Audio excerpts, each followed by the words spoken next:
మనం ఎంతో కష్టపడి చదువుకున్నటువంటి సర్టిఫికెట్లు ఒక్కసారిగా చిత్తు కాగితాల్లా మారుతాయి. ఎంతో మందికి అన్నం పెట్టినటువంటి చేతులు అదే ఆకలితో రోడ్డు మీద సహాయం కోసం చేయి చాచితే ఇదే ఈ వల్లభరాజు జయప్రసాద్ జీవితంలో జరిగినటువంటి విషాదకరమైనటువంటి కథ.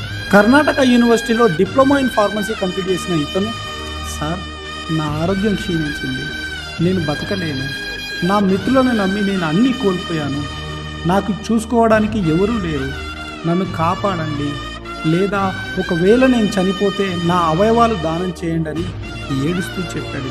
అతను ఉండడానికైతే తాత్కాలికంగా ఒక షెడ్ కింద అతనికి వసతి ఏర్పాటు చేయడం జరిగింది.